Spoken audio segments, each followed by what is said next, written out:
I think mobility is a fundamental right for the human being. So we need to be connected to job, service, and they need to be connected with the community.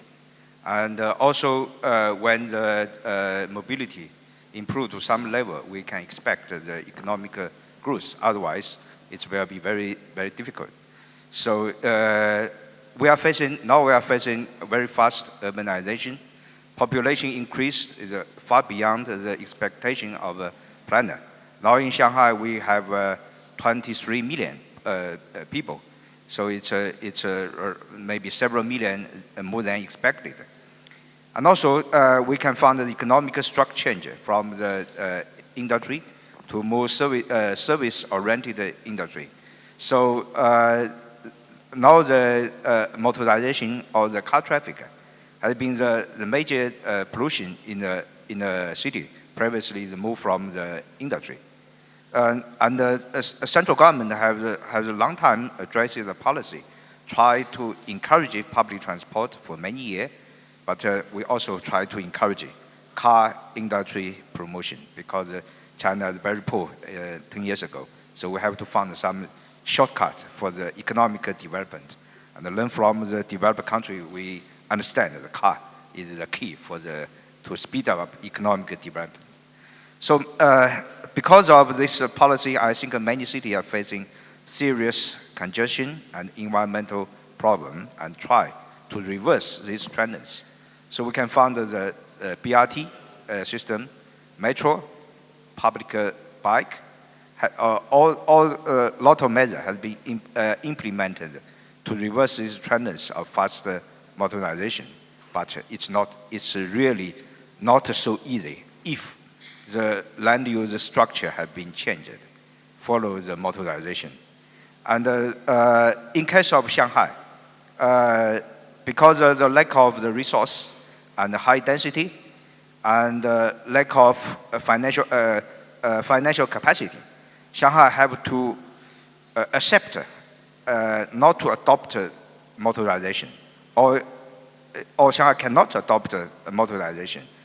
So they try to emphasize public transport, and so Shanghai have introduced several quite stronger policy to control the growth of motorization, such as the car plate auction.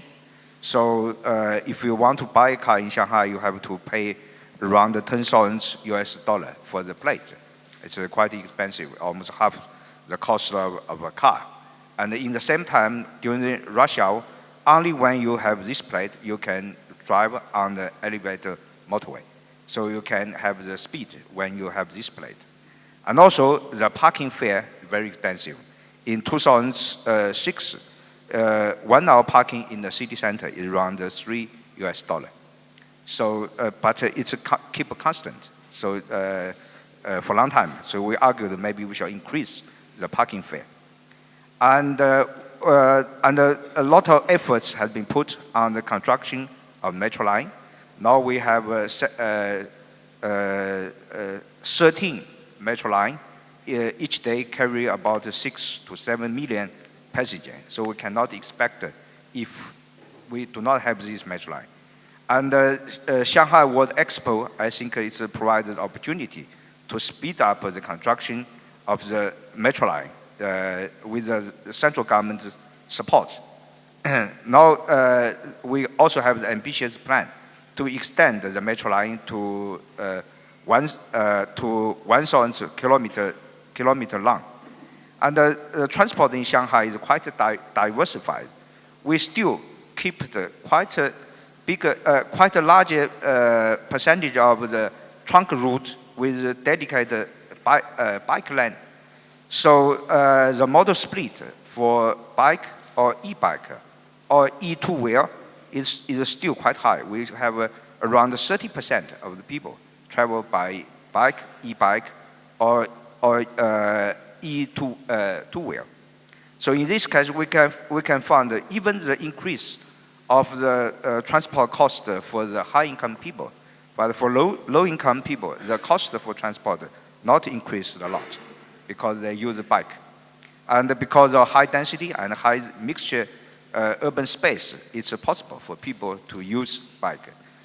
Now in Shanghai, the average travel distance is just around 6.5 kilometers for one trip.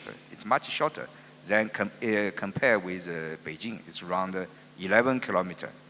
So the experience in Shanghai shows that it's very important for government policy intervention at a very early stage of urban development and of urban urbanization. We should encourage multimodal transport system or integrate multimodal transport system and also integrate this system with land use, the spatial structure adjusting. So high density is really a treasure to facilitate short connected society. And the transport policy or urban mobility policy must be integrated part of any urban policy.